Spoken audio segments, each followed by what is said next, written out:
bit into another critical area that we must actually talk about it because it concerns us.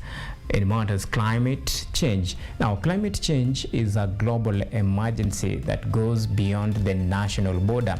Now, the writings, I dare say, are on the wall, from the extreme weather like heat waves, drought, floods, storm, and the effect of climate change is there and everyone can feel it.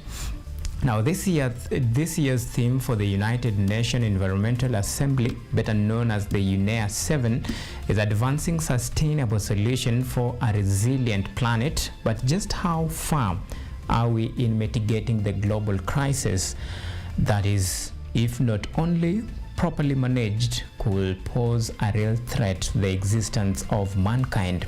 From Paris Agreement signed in 2015 with the aim of limiting global average temperature rising to 2 degrees Celsius while pursuing efforts to limit it to 1.5 degrees Celsius to tackle triple planet crisis. Tonight, we quiet the noise as we tilt our lens to yet another looming crisis, the state of climate change ahead of the UNEA 7.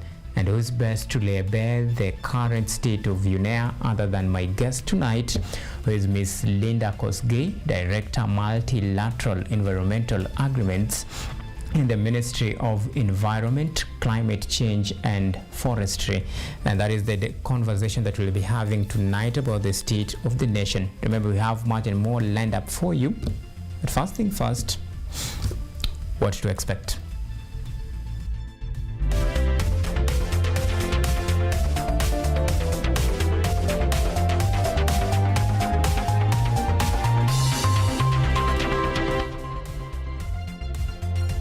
This is Kutv Primetime News with Auma Evans.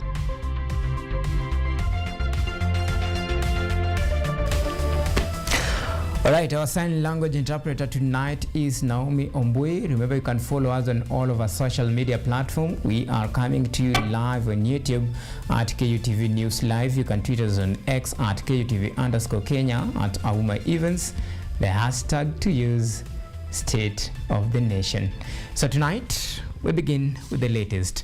After months of countrywide Jukwaa la Usalama engagement, the Interior Ministry has submitted its final report detailing the education crisis, rising gender-based violence, and the need for stronger support for chiefs and frontline officers.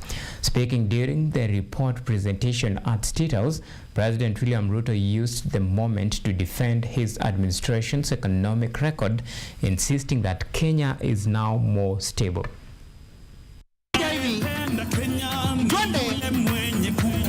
Speaking at State House after receiving the Jukwaa la Usalama report, President William Ruto said Kenya narrowly escaped a debt default due to what he termed his painful decisions, arguing that the country is now on firmer ground despite external debt pressures that had placed Kenya among high-risk African economies. Nyinyi mnajua kabla ya uchaguzi uliopita, mimi na timu yangu tulifanya what we called economic forums in every county. Tulienda kila county kuzungumza na wananchi, kuelewa vile wanavyotaka na kutueleza vile wangetaka serikali yao iendeshwe. President William Ruto also warned individuals sponsoring or deploying criminal gangs to cause violence, directing police to take firm action. He also said the government will not tolerate groups intimidating citizens and administrators. Nimeambia IG tuanzishe National Government Administration Police Unit to operationalize na askari wa kwanza 1860 wakuwe deployed. Deputy President Kithure Kindiki highlighted progress in education reform, saying the government has already employed more than 76,000 teachers with an additional 24,000 expected. He also added that high-end technical education is being made more affordable through a 40% reduction in university fees and increased help support. Please, I respectfully request you to accommodate the requests of these our brothers and sisters to the farthest extent possible, because through these people we can expedite. By empowering these people and this cadre, we can fasten and expedite the transformation of Kenya in the shortest time possible. Interior Cabinet Secretary Kipchumba Murkomen raised alarm over rising sexual and gender-based violence cases in Western and Nyanza regions, especially defilement incidents in Kisumu and Migori. He urged a reduction in reconciliation practices in defilement cases, calling for urgent actions as the country observes the 16 days of activism. After every county session, I briefed you on the issues and the things they wanted to be done. And Your Excellency, today is the day that we expect guidance from you on how to move the issues to go forward. Your Excellency, during this forum, we had over 60,000 people attending, which included the chiefs, the assistant chiefs, the village elders, representatives of community, civil society. It included also the OCSs, the police officers, and this engagement was very open and robust. Murkomen also appealed for improved support for chiefs, noting reduced allowances and the risk they face handling issues such as alcoholism. He called for better protection and compensation for officers injured while on duty. We have agreed, Your Excellency, that to start with, kwa rangi ya chiefs na assistant chiefs, AIE will be improved in every quarter by 15,000 shillings. Leaders pledged continued efforts to strengthen the economy, education and protection against violence nationwide. Edna Nerea, KUTV, Nairobi. And Deputy President Professor Kithure Kindiki has urged East African judiciaries to advance a justice system that is accessible and responsive to citizens' need. Speaking at the 22nd East African Magistrates and Judges Association annual conference in Nairobi, Kindiki reiterated the region's shift towards people-centered justice, insisting on a more balanced innovation with uncompromised quality, as Glory Gathure now reports. We call it the Hero 2020. During the 22nd East African Magistrate and Judges Association Conference, Deputy President Kithure Kindiki noted that as courts adopt alternative dispute resolution and other multi-door pathways, judicial officers must ensure these processes uphold fairness, integrity, and professional standards. Justice is the glue that binds societies and the foundation on which peaceful, prosperous, and united communities are built. By embracing multi-door justice, we transform our judiciaries from bottlenecks into accelerators of progress, from distant arbiters into community partners, and from symbols of exclusion into instruments of inclusion. He emphasized the pivotal role of an effective justice system in supporting economic stability, describing it as the operating system of any economy. Noted that slow or unpredictable dispute resolution processes impede the flow of capital, erode the protection of property rights, and weaken the legal foundations that sustain economical activity. A delayed land case denies a farmer credit, security, or inheritance stability. A prolonged family matter leaves women and children in agonizing uncertainty. In aggregate, this represents a silent tax on development, one disproportionately borne by the very groups our development agenda seeks to uplift. Kithure Kindiki affirmed Kenya's readiness to collaborate with judiciaries across the region to translate this commitment into action. He stated that such cooperation is essential in building judicial systems that are responsive to citizens, uphold fairness, and deliver justice in a timely and efficient manner. Kenya stands ready to work hand in hand with all judiciaries across the region to bring these commitments to life. We firmly believe that hard working together, harnessing and sharing our experiences, we can build judicial systems that listen to our citizens, represent their dignity, and deliver justice fairly and expeditiously. Chief Justice Martha Koome observed that the traditional court system remains costly, distant and intimidating for many citizens. People-centered justice has emerged not as an aspiration, but as a necessity. It calls upon us to shift our aims from judiciaries as the sole avenues of dispute resolution to widening and expanding access to justice through opening the multi-door pathways of justice that meet the diverse needs of our people. The 22nd East African Magistrate and Judges Conference underscored a shared regional commitment to advancing a justice system that is accessible, efficient, and firmly anchored in public trust. Glory Kadhure, KUTV, Nairobi. And now to matters politics. The embattled Kakamega Senator Boni Halwale has officially been kicked out of Senate Majority Whip position in a spectacular change of event after United Democratic Alliance senators voted to de-whip him in Tuesday afternoon session presided by Senate Speaker Amason Kinge. Halwale broke ranks with the UDA party after publicly endorsing Democratic Action Party of Kenya candidate Seth Panyako in the just concluded Malava by-election. Halwale's ouster took an effect immediately, with Bungoma Senator David Wakoli Wafula taking the reins. Now, from the correspondence, the minutes indicate that a resolution was passed to remove the Senate Majority Whip, Senator Dr. Boni Halwale, CBS MP, in accordance with Standing Order 22.5. The minutes further indicate the Majority Party elected Senator David Wafula Waholi MP to serve as the Senate Majority Whip in his place. Still in the Parliament building, now the 6 members of Parliament and the new Baringo Senator were today sworn into office, succeeding leaders who passed away, joined the cabinet, or had their election outcome invalidated. The 6 newly elected members of Parliament took the oath of office in the National Assembly, presided by the National Assembly Speaker Moses Wetangula.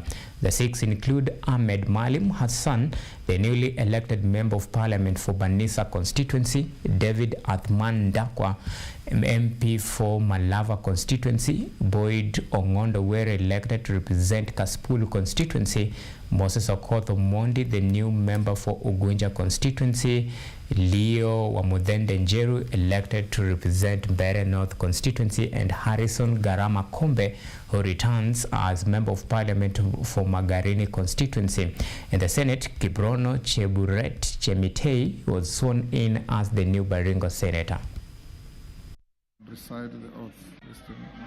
Take the Bible in your right hand, raise it, and recite the oath.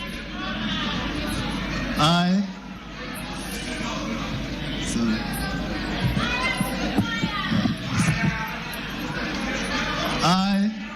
Njeru Leo Wamudende, having been elected a member of the National Assembly, do swear in the name of the Almighty God that I will bear true faith and allegiance to the people and the Republic of Kenya.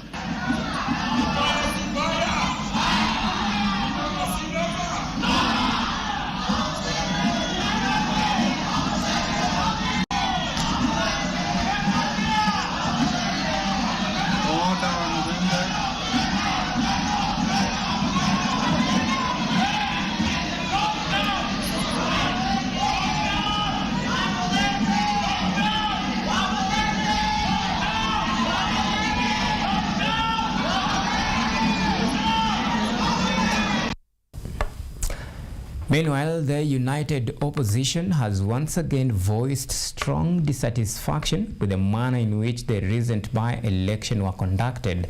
And as Anyango Silva details in the following report, People's Liberation Party leader Martha Karua insisted that the polls lacked credibility, warning that irregularities are eroding public trust and raising doubts about the electoral body's ability to deliver a fair and credible 2027 general elections. Led by Democracy for Citizens Party leader Rigathi Gachagua, opposition leaders attending the memorial of Joseph Konzolo Munyao, former President Mwai Kibaki's Secretary General at the Nairobi Baptist Church, called on political leaders to emulate the late Munyao's resilience and commitment to pursuing the right course in their political careers. Gachagua called on leaders to be truthful even as they strive to strengthen their political parties. His contribution to the growth of the Democratic Party as a strong political party reminds all of us the need to develop strong political parties for democracy in this country. Mzee Munyao was one of our finest, even as a community of Makueni and Ukambani. And now, as we lay him to rest, the party that he so proudly led and was part of has just gone through a by-election. I want to, in my own view, say DP did not lose in Bere North, so that Konsolo will rest in peace. If there's something we can borrow from Zay, there's one word that runs through all the stories we've heard about him and all the tributes paid today, and that word is integrity. Integrity, integrity. However, People's Liberation Party leader Martha Karua expressed deep concern over the November 27th by-elections, citing widespread irregularities. Karua said she has no confidence in the current administration's ability to oversee credible elections. The truth shall always be the truth. However much we cover lies or falsehoods, they will never graduate to become the truth. We need to change the way we do things. And yes, Bere and Malaba and all this by-elections, something was terribly wrong. But as citizens, we must ask ourselves, even though we are oppressed, are the gifts worth it? Because they confuse and give room for meddling. This united front comes even as internal disagreements emerge over proposed power sharing formula ahead of 2027. While Gachagua maintains that Nairobi should fall under the DCP party, Kalonzo Musyoka insists no such agreement exists. Despite the tensions, the leaders reaffirm their unity as they prepare to challenge President William Ruto in the 2027 general election. Anyango Sylvia, KUTV. All right, that story by Anyango Sylvia takes us to our first break here on the State of the Nation. Remember, when we come back, it's all about matter state of climate change in the country. And of course, the discussion comes at a time when the world prepare to host the UNEA 7th that is General Assembly, and of course it will be held here in Nairobi from 8th of December. So it's a packed conversation that we have lined up for you, but that discussion will be coming to you later on after this very short break.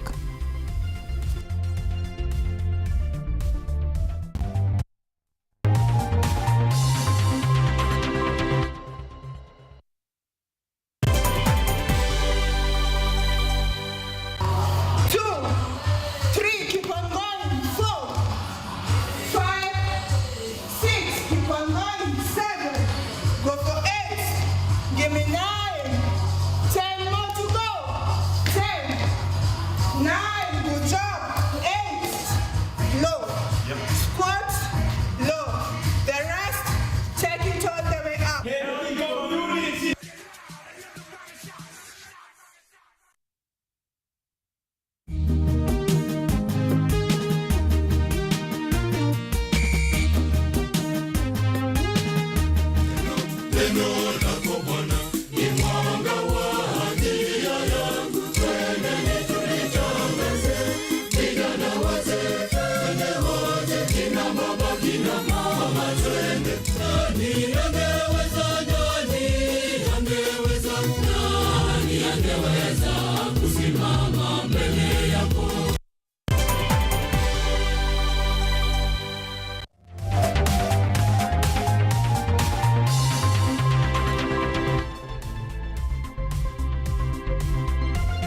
are watching KUTV Primetime News with Auma Evans.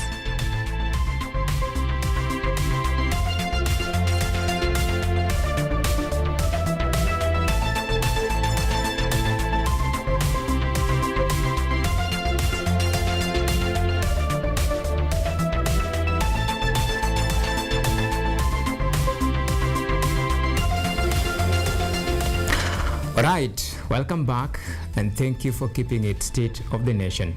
Now, the 32nd edition of Kenyatta University Culture Week celebrations officially kicked off today at the university's main campus. The annual event aims to bring together different communities and showcase their cultural richness.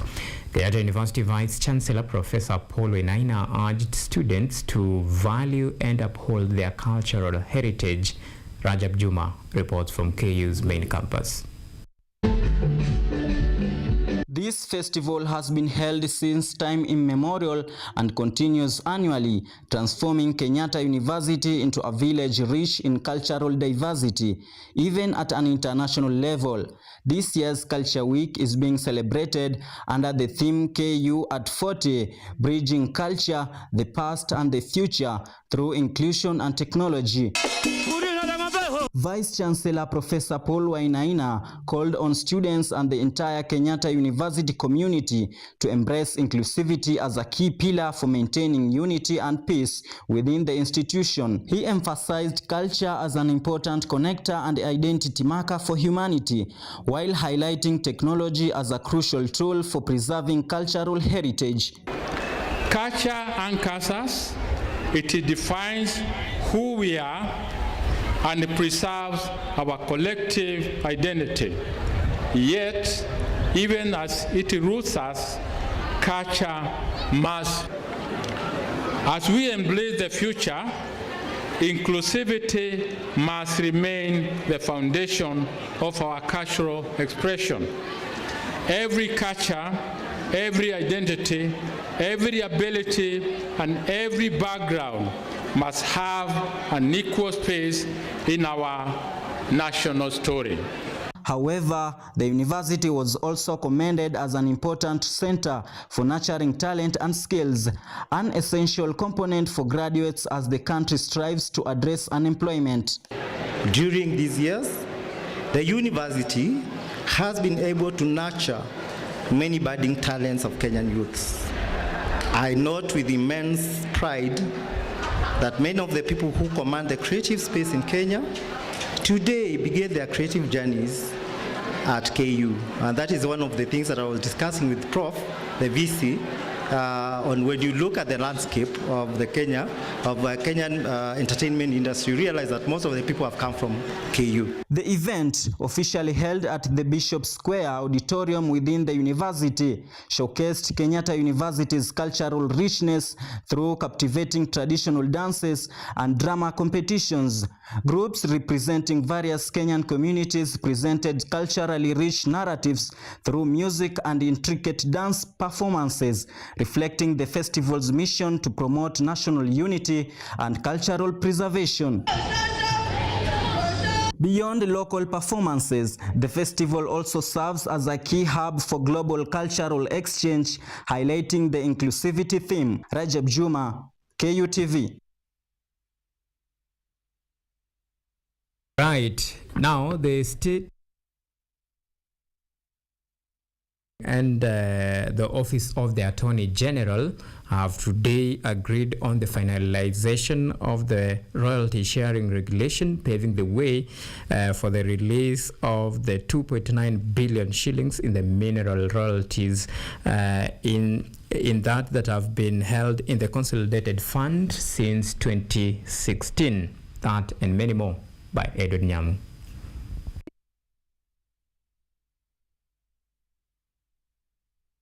And is dedicated to simplifying laws and regulations governing the industry while speaking in Mombasa at a joint session with the National Assembly Environment, Forestry and Mining Committee, the Senate Lands, Environment and National Resources Committee, and representative for mining communities organized by the Kenya Human Rights Commission. We've listened to the petitions that have been forwarded to them, and we have come here and we have responded.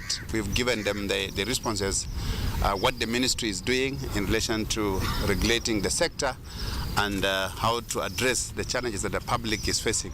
So we've all agreed that we have continuous consultation, specifically with the community, and I think as the chair of the committee today has just said that we need more capacity building and sensitization to the community in terms of their rights, and we want to thank the Kenya Human Rights for bringing these issues to us. In order to provide mining communities with the rightful share, the State Department promised to expand finalization of the mineral royalty sharing regulation with the Office of the Attorney General before being gazetted. The regulations will go through a broad public engagement process.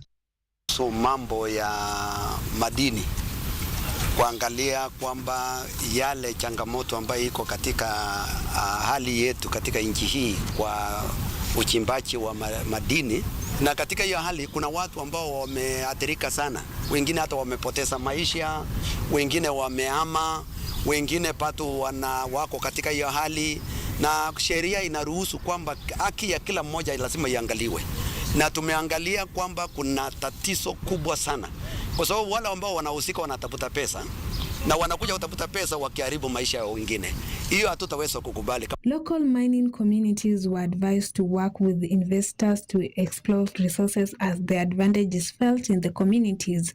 To protect communities from exploitation, the State Department of Mining has agreed with Mining Corporation to form joint nation and county steering committee to ensure the communities are not disadvantaged and they obtain their fair portion of land compensation. Sharing of revenue from mining is clear.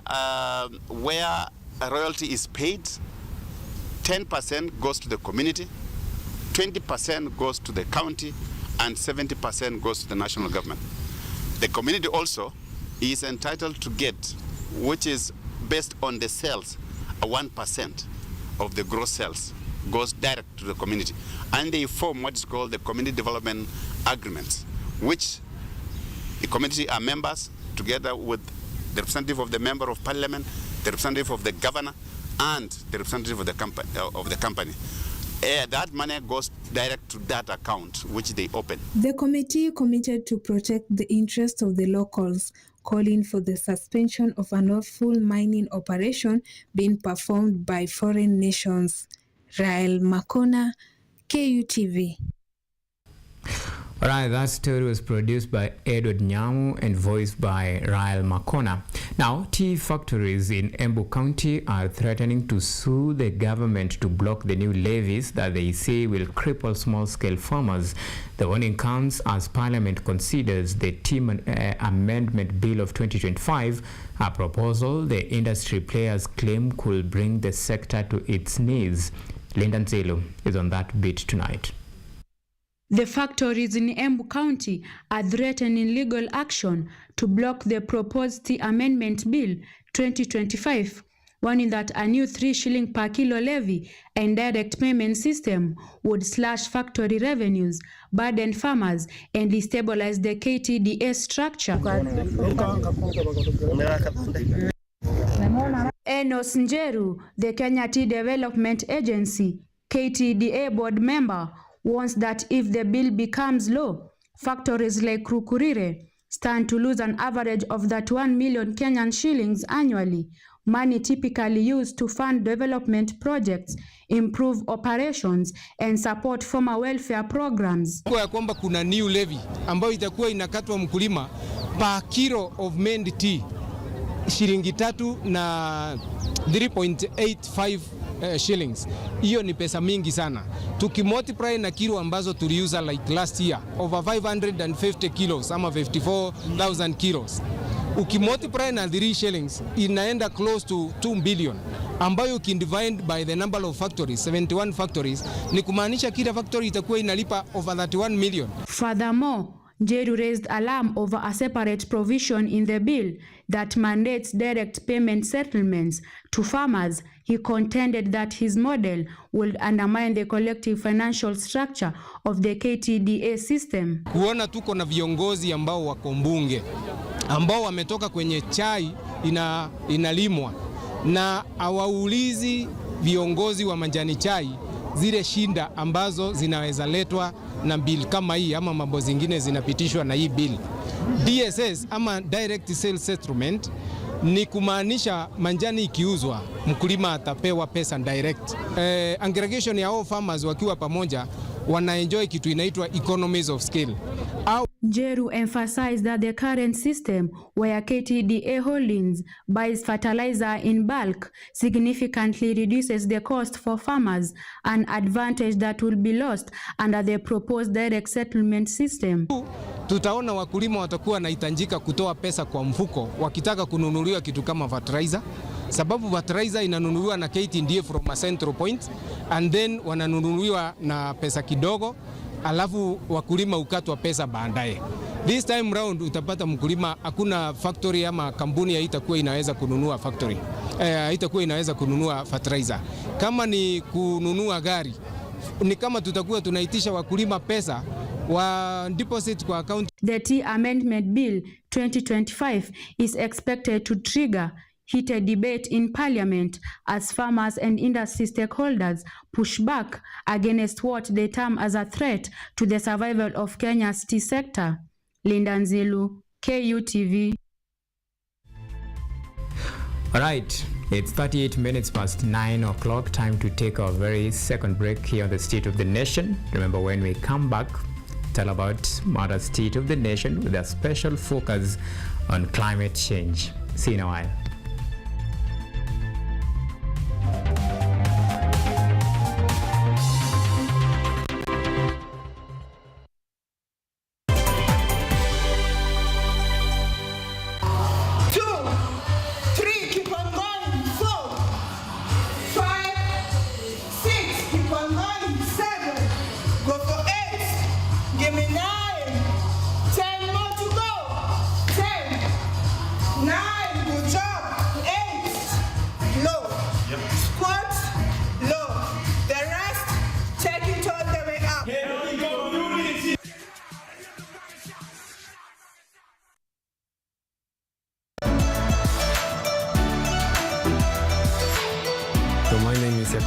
I'm Associate Professor in the Institute of Philosophy of Jagiellonian University in Krakow, Poland, and I'm the main coordinator of the CAFE project, which is being here hosted by Kenyatta University. My name is Ewa Hudoba. I am a project manager in this consortium. Keep watching cutting-edge research at Kenyatta University Television. Are you ready to take charge of your health? Welcome to Focus on Health, your weekly guide to staying informed and living better. Join me every week as I sit down with trusted medical experts. Gynecology is basically a field concerned with mainly the female genitalia. Explore real-life stories during when the patient come in and bring you updates and tips that are beneficial to your health. Because health isn't just important, it is everything. Tune in to Focus on Health every Thursday at 7:30 p.m. only on KUTV. I'm your host, Kandia Marian, and I'll see you then.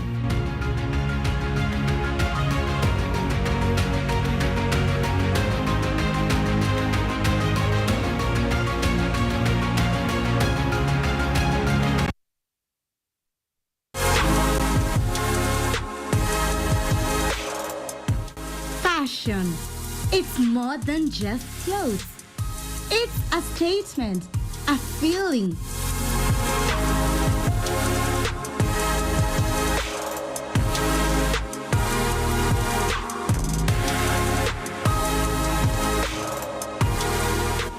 An art form, a way to express yourself, a reflection of who you are. It's Fashion Diaries.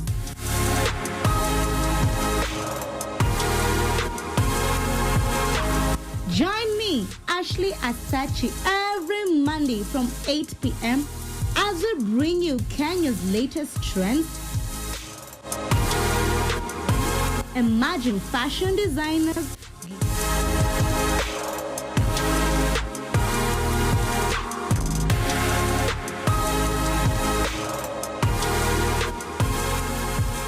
glamorous fashion events,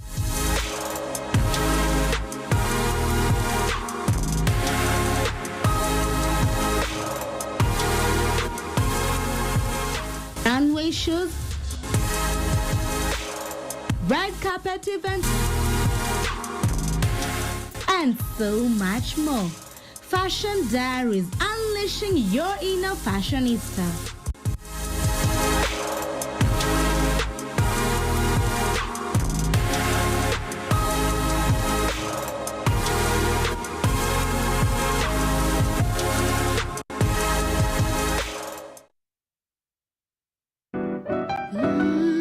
Miti miti, panda panda, miti miti. Our planet's future is in our hands. However, there is a threat to the brightness of this tomorrow. On EarthCheck, we share the challenges, the solutions, and the hope. I would call this a very momentous day, a very critical day. Every episode, every story, every step we take creates a ripple. Join me, the environmentalist Emmanuel Kutosi, on KUTV every Wednesday at 8 p.m. and be part of EarthCheck. Welcome.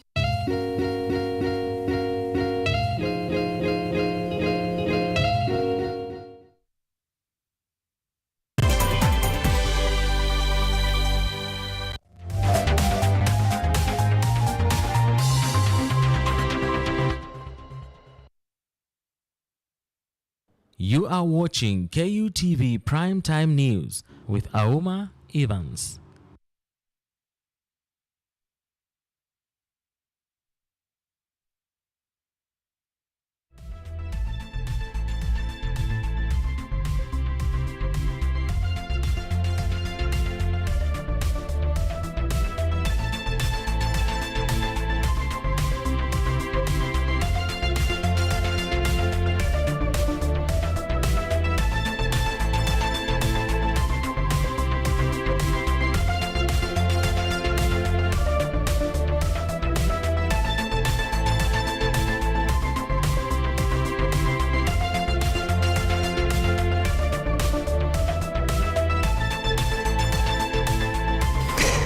All right, welcome back. And now the state of the nation, and of course tonight we focus on the United Nations Environmental Assembly, the UNEA 7th. Remember, on 8th of December, Kenya will be hosting the 7th edition of UNEA. And of course, this year's theme is Advancing Sustainable Solution for Resilient Planet. And tonight, I have my guest, Ms. Linda Kosgei, Head of Multilateral Environmental Agreement at the Ministry of Environment, Climate Change and Forestry. Asante sana for making time. Just in a layman's term, bring us up to speed. What is UNEA? Thank you, Evans, and also thank you for inviting us to this forum, and good evening, our viewers. So the United Nations Environment Assembly is the highest decision-making body or assembly or meeting in the world on environmental matters.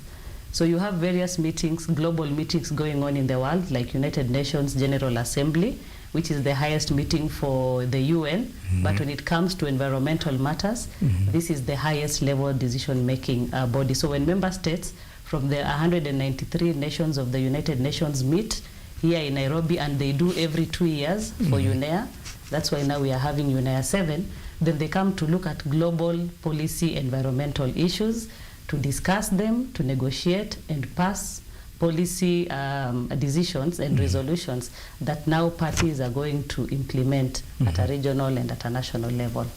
Yes, so this is the biggest environmental meeting in the world. All right.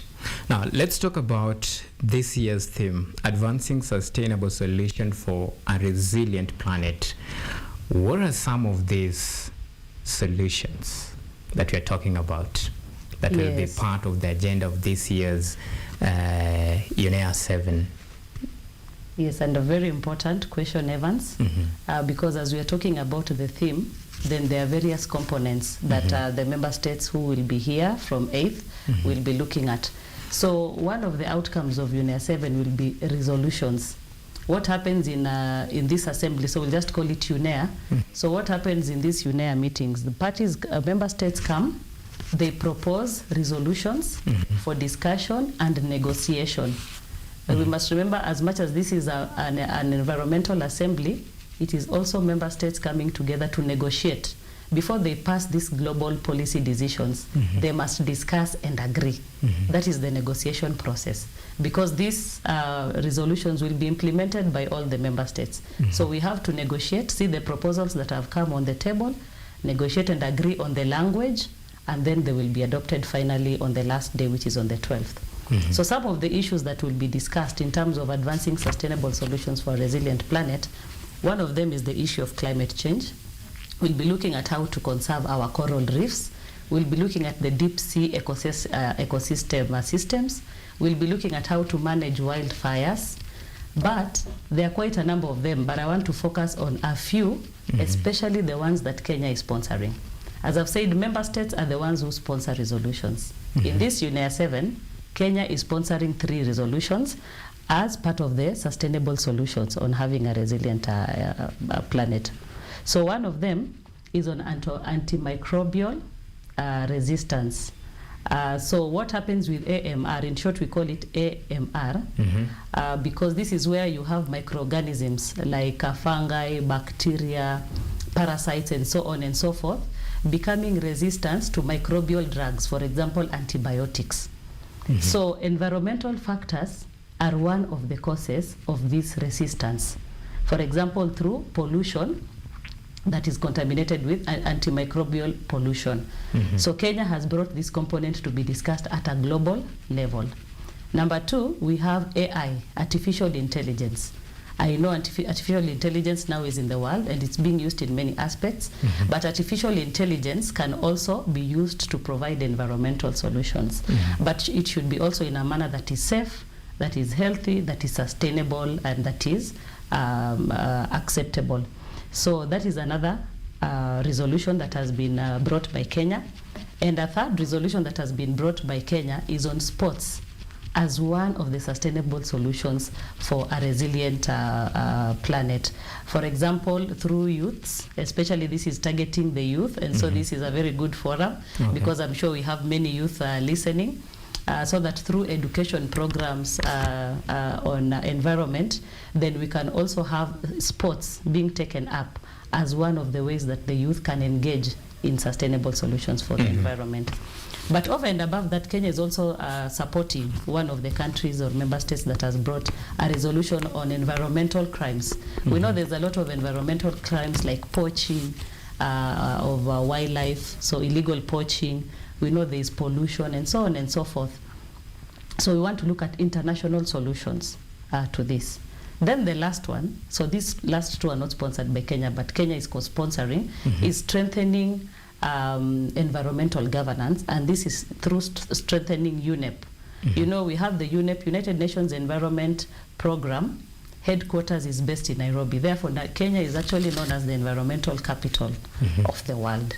But there have been a few challenges, and therefore there is a resolution brought about so as to strengthen the governance issues in UNEP.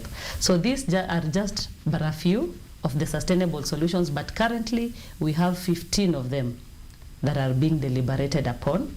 So I want to state that UNEA 7 is starting next week, but this week, from Monday, which was yesterday, until Friday, we have what we call the open-ended Committee of Permanent Representatives meeting. Committee of Permanent Representatives is composed of the ambassadors in the missions in Kenya, but it is now open because it is a meeting before UNEA. It is open to all the member states. So it is more than the committee. That is why it's open-ended committee. Others are allowed. So they're actually currently discussing. They have started this week. The deliberation started earlier, but officially this week they're already looking at the resolutions. Even the ones for Kenya are being discussed, so that now when we move to next week, they have made some progress in the discussions. Okay. Yes. When you talk about the steps to be taken, especially in this UNEA 7, for common and ordinary Kenyan. When you talk about these matters to do with conservation of environment, the negotiations in place, and of course some of the solutions, so one may wonder, how does it impact for our viewers who are watching us today? How does it impact them personally, on a personal level, the ordinary mwananchi? How does these negotiations and all the steps that will be taken, and even the meeting itself, the UNEA 7, how does it impact the common man? Yes, thank you so much. Another very important question, because as we are saying, the globe and the world is meeting in Kenya for UNEA 7. Very important is how then do the various countries, or how do the mwananchi, like in Kenya, benefit from these discussions? How is it going to trickle down to the mwananchi at the grassroots level? So very good question.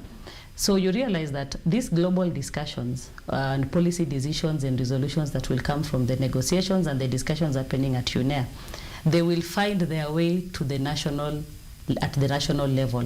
So for example, Kenya will now take the decisions and the resolutions that will be passed in this UNEA, and then it will have to trickle down at a national level. So we will be implementing those decisions at a national level, and they will be seeking to make the environment much more cleaner, a cleaner and healthy environment, as we have under Article 42 of our Constitution. For example, in previous UNEAs, we've had decisions that touch on air quality, on waste management, on pollution, and we have gone to implement, and this has made us come up even with laws and regulations and policies, that some of the policies you see and legislations and regulations we implement in the country, they've actually emanated, if you look at them, at a global level from UNEA. Currently, two important maybe outcomes of UNEA that I can discuss that also has a big impact in Kenya. One, in UNEA 5 in 2022, we had a decision on the Global Plastics Treaty. The Globe decided that it is time we come up with an internationally, legally binding instrument on plastic pollution. Kenya is a bit ahead on this, because we already have even regulations on plastics, but very few countries in the world and even in Africa have it. So this one, the world is playing catch up with Kenya. But I'm just trying to demonstrate how sometimes these decisions are important. So currently the negotiations are ongoing, and there's one more last session that will be held next year to discuss that treaty. Once it is we have a treaty in place, then countries will have to ratify the treaty and domesticate it and implement it at a national level. Another important one that I can mention, just one, is the science policy panel. We have what we call the Intergovernmental Science Policy Panel on Chemicals, Waste and Pollution. We have to realize that when you talk about environmental matters, you have to link the science which has to influence the policy. When you look at the policy or you do the policies, it must be science driven. So what happens? We have two panels already in place for climate change. We have the Intergovernmental Panel on Climate Change. We have another panel on biodiversity, but we did not have a panel for chemicals and waste. So in 2022 again, through a resolution of the UNEA, a decision was made that the world needs to come up with a panel. Negotiations have been going on for about 2 years or 3 years, but this year in June in Punta del Este in Uruguay, finally the panel was established. So this panel now will be composed of member states who joined the panel. Kenya is already a member of the panel because Kenya was part of the team that was negotiating that panel, and therefore we'll be linking now the science to the policy, so that there is a interconnectedness between the two. You just cannot come up with the policies without looking at the science. Now these ones then trickle down to our national level policies and legislations until we get to implement them. So most of what we are actually implementing in terms of our environmental policies have also emanated from UNEA. And this is seeking to give the public a clean and healthy environment. Because without a clean and healthy environment, you cannot have good health, you cannot trade. It is the backbone of the economy, it is the backbone of health. Environment is the backbone of everything. All right. Thank you. Now that we look forward to the UNEA 7, of course, we had the first one, the second, the third, all the way to the sixth one. At every meeting, be it the first, the second, some of the resolutions to be made, and of course, in these panel discussions, how would you, rate the rate of success so far from the first one until now that we are looking forward to the seventh one? How is the level of progress from where you sit? Yes, thank you so much. I think we have made great strides because, environmental issues, we have existing environmental issues and we have new and emerging issues every other day. For example, when we started UNEA 1, we did not have issues of AI. Antimicrobial resistance was probably not an issue at that time. The world had not agreed that issues of plastics are issues that we need to deal with at an international level. Appreciating issues of air quality and issues of managing pollution. Currently, we have what we call the triple planetary crisis of climate change, biodiversity loss, and pollution. So you can see that as the environmental issues emerge, then the world must come together and discuss them, and that has been happening. And it has led, I just gave you two examples like the plastics treaty, the science policy panel, but a lot has happened. And remember, while we may have political boundaries and territories, the environment is just one. Whether you are in Central Europe or Eastern Europe, whether you are in Asia, in Africa, in Latin America, so we must come together, and that is why we come together in UNEA to come up with decisions that we will all go and implement. So in a nutshell, I would say much stride has been made since we started UNEA 1, because it means the globe has been coming together to set global policy decisions that they have negotiated and agreed on, and now we all go and implement. And there are various other forums that enable us also to have these discussions apart from UNEA. UNEA is like the mother of them all. But we have these multilateral environmental agreements. They simply mean they are treaties, conventions, or international agreements that the globe has negotiated and agreed upon on different thematic areas. That's why when you hear about climate change, there's an agreement on climate change, like Paris Agreement and the United Nations Convention, Framework Convention on Climate Change. When you come to pollution, we have multilateral environmental agreements. When you come to biodiversity and conservation issues, we have another one. So these different sectoral multilateral environmental agreements also feed into the UNEA process. And the UNEA process outcomes also feed into these processes. So there are various other, those multilateral environmental agreements together with the UNEA process really comprise of the global policy decisions that have now enabled us to make progress in ensuring that we are protecting our environment, not only for this generation, but also for the future generation. So a lot has been done. I may not name all the good resolutions that have been implemented and what they have done, but it's been at a successful rate. All right, talking about the future generation, young people plays a very critical role, especially when it comes to matters, let me say, the climate change, and of course in between the advancing the agenda of the UNEA. So how can we incorporate this very critical sector of young people and even the existing civil society group to advance the agenda of UNEA as far as creating a very inclusive and safe environment is concerned? Thank you so much. So just like at a national level, we talk about a whole government, whole society approach. When the government is making policies and coordinating policies and also looking at the implementation of environmental policies, we don't do it alone. We do it using what we call a whole government, whole society approach, so that we bring all the stakeholders on board. We have the civil society, we have the NGOs, we have the youth, we have women, indigenous community.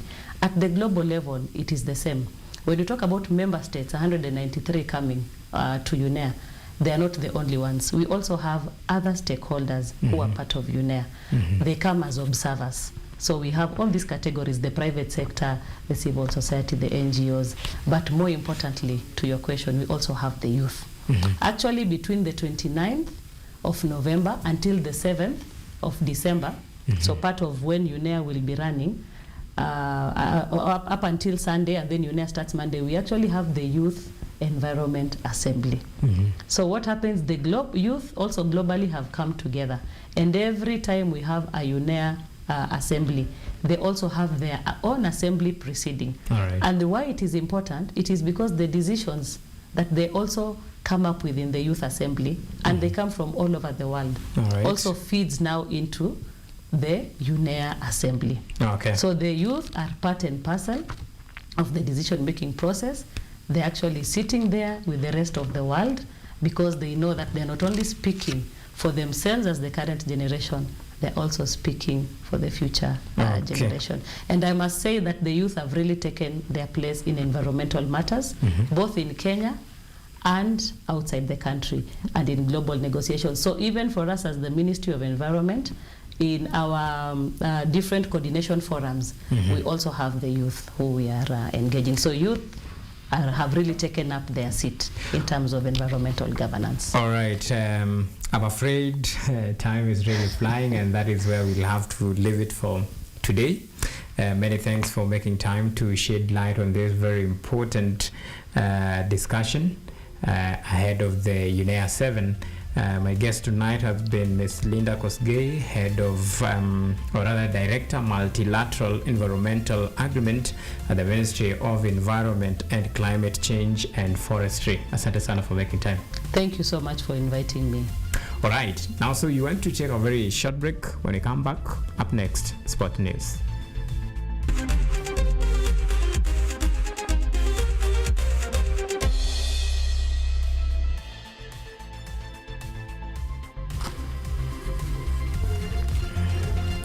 All right, welcome back.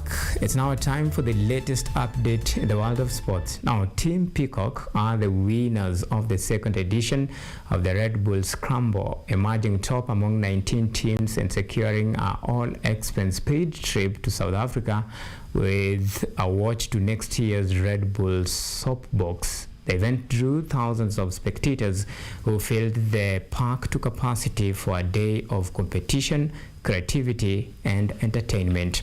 This year's Red Bull Scramble featured 19 teams of 3 members each, a rider and a pusher and a passenger, participants submitting their wildest bike concept, ranging from matatu and street food inspired designs to animal themes like giraffes and tortoises, and even futuristic ideas like spaceships.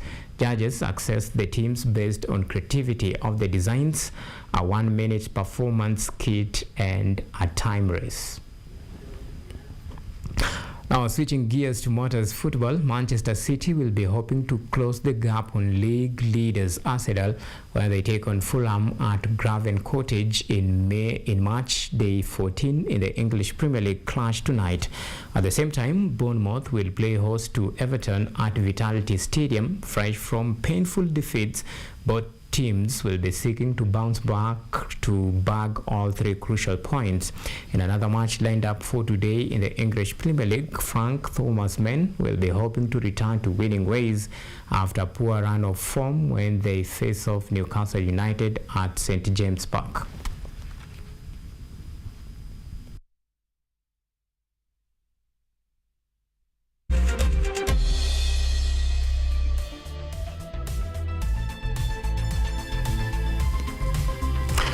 That's all for tonight. Many thanks for the men and women behind the scene, and for you, our esteemed viewers, for always keeping us a company in the last 1 hour and 5 minutes. My good name is Auma. Evans, our sign language interpreter tonight has been Naomi Omboy. Until next time, do have a lovely night and God bless.